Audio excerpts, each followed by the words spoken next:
Hechos, acontecimientos y personajes del automovilismo. Más historias del automovilismo. 19 de septiembre. Año 1954. Se corría en el Autódromo de Buenos Aires y tenía la denominación de 100 kilómetros Autódromo Municipal. Aquel organigrama establecía la realización de 4 tandas clasificatorias, especie de series preliminares y eliminatorias, ya que solo estarían habilitadas 24 máquinas para alargar la final, quedando el resto como suplentes, ante eventuales no participaciones, y la gran final sobre 32 vueltas equivalentes a 100 kilómetros. Ganaba Jorge Carlos Descote, era la 12ª carrera del año, lo hacía con Ford a un promedio de 130 kilómetros, 200 metros a la hora. Segundo entraba Piersanti, tercero Oscar Gálvez, cuarto Garaviglia, quinto lugar para Mosso, sexto Gamalero, séptimo González, octavo Mantinian, noveno Delia Romana y el 10º lugar para Mayor. Abandonaban en aquella carrera Menditegui, Aguaviva, Petrini, Sogolov, Bigliotti y también Birger. Una curiosidad, el total de los montos distribuidos en aquella carrera en concepto de premios alcanzaba la suma de 40.020 pesos. Año 1971. Carlos Walter Loeffel ganaba la segunda vuelta de Chivilcoy. Era la 12ª competencia del año. Lo hacía con Dodge a un promedio de 210 kilómetros 500 metros a la hora. Esta victoria se oficializó tras la desclasificación por técnica de Jorge Cupeiro.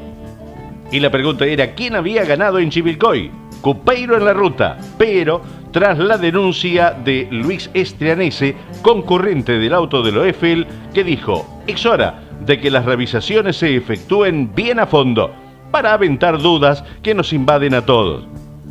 Recién a los 15 días se conoció que había ganado Walter Loeffel. Luego de la carrera, el concurrente del auto de Loeffel presentaba una denuncia ante el comisario deportivo, objetando la tapa de cilindro y el múltiple de admisión del auto de Cupeiro. La comisión técnica trabajó sobre los 2 primeros clasificados, más los autos de Larry y Di Palma que habían salido seleccionados por sorteo. Entonces, recién a los 15 días, se confirmaba, ganaba Carlos Walter Loeffel, segundo Rubén Luis Di Palma, tercero Antonio Del Vito, cuarto lugar para Mauricio García, quinto Hermano Suárez, sexto Larry, séptimo Norberto Castañón, octavo Héctor Rey, noveno Rodolfo Marinkovic y 10º lugar para Jorge Martínez Bovero. Participaban de esta competencia Heriberto Messineo, Oreste Argaña, Héctor Francia y todos abandonaban en la final. El club organizador realizó el pesaje de los autos y el coche más liviano resultó ser el Peugeot 504 de Castañón con 1.010 kilos, mientras que la Dodge de Bordeaux era la más pesada, dando 1.450 kilos. Año 1976, Roberto José Mouras, el Toro de Carlos Casares, ganaba la Vuelta de San Miguel del Monte. Era la 7ª presentación del turismo carretera en el año. Esta era la 5ª victoria consecutiva con la mítica y dorada Coupé Chevrolet 7 de oro.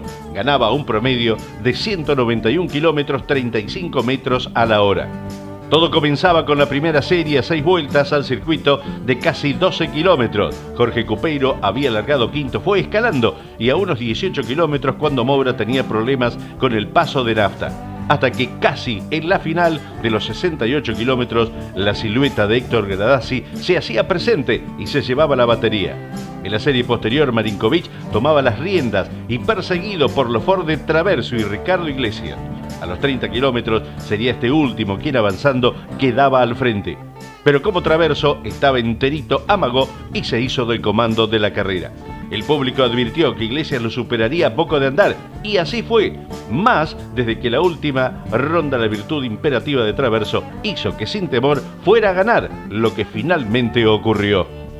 Y nos vamos a la final. Desde el banderazo de largada y a más de 210 kilómetros por hora, los autos de Gradassi, Mouras y Cupeiro buscaban la punta de la carrera final.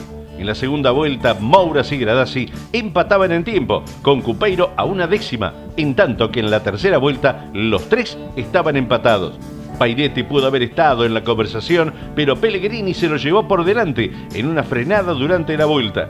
El golpe fue tan fuerte que poco faltó para que el Dodge levantara vuelo.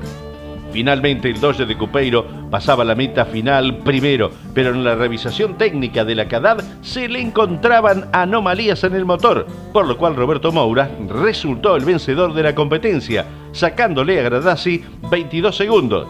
De este a Ricardo Iglesias 30 segundos 7 décimas, los hermanos Suárez 5 segundos 8 décimas, Sáenz a 30 segundos y Marinkovic a 6 segundos del último. Del primero al noveno, la diferencia fue de tan solo 2 minutos 2 segundos. Con este triunfo, Roberto Moura lograba el récord de 5 triunfos seguidos, superando los 4 que ostentaba Dante Emiliosi desde el año 1963. En esta carrera participaba Héctor Francia y abandonaba en la final. Año 1982. Juan Antonio de Benedictis, el Johnny de Necochea, ganaba la Vuelta de Santiago del Estero. Era la 10ª carrera del año. El triunfo lo lograba con la Coupé Dodge verde a un promedio de 210 kilómetros, 349 metros a la hora. Al comienzo Castellano mostraba el rumbo para luego ser superado por Ochionero. Pero en el tercer giro aparecía punteando de Benedictis, quien se veía favorecido por el viento de cola que recibía en la recta gracias a no haber tocado la multiplicación en su Dodge. De esta forma pudo seguir al veloz auto naranja de Lobería y darle caza.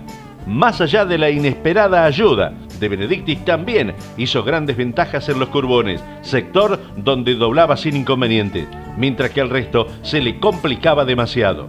Al respecto, Satriano comentaba: me salvé de una piña bárbara porque pensaba ser uno de los curbones a fondo, pero vi como otro Chevrolet que iba delante mío se levantaba y movía. Gracias a eso aflojé. La cuestión es que la competencia no ofreció mayores atractivos. Detrás del puntero finalmente se establecería Castellano y los hermanos Suárez lograban desplazar a Ochionero para completar un podio todo de Dodge. Detrás del necochense llegaban los Aventine, quienes no pudieron sostener lo que amagaron en la serie. Sin dudas que el saldo negativo de la fecha se lo llevó Satriano, a quien se le cortó la racha de victorias y apenas sumó 1.50, aunque fueron suficientes para mantener la punta del campeonato, dado que Martínez Boero, también complicado, apenas sumaba 4 puntos más que él. En esta carrera llegaba noveno el flaco de Olavarría, Eduardo Martínez. Año 1993, Johnny de Benedictis y el pelado Mariano Calamante ganaban las 2 horas del turismo carretera en el Autódromo Oscar Alfredo Gálvez de la ciudad de Buenos Aires. La carrera tuvo 2 tandas de 24 vueltas cada una, que dieron un resultado final por suma de tiempo. Fue la 11ª presentación del turismo carretera en el año. Lo hicieron con Ford a un promedio de 173 kilómetros, 443 metros a la hora. En la primera etapa, 24 vueltas, ganaba Satriano Maldonado. Llegaba séptimo el Chueco Romero junto con el Toto Echegaray. Llegaba 21º Mateo Amanzi y Mario Gairó. Ya en la segunda etapa ganaba Johnny de Benedictis con Mariano Calamante. Tercero eran Romero Echegaray. Octavo Amanzi y Gairó. En la final, por suma de tiempos, daba como ganadores a Johnny de Benedictis y Mariano Calamante. Llegaba cuarto el Chueco Romero junto al Toto Echegaray. Y llegaba séptimo Mateo Amanzi y Mario Gairó.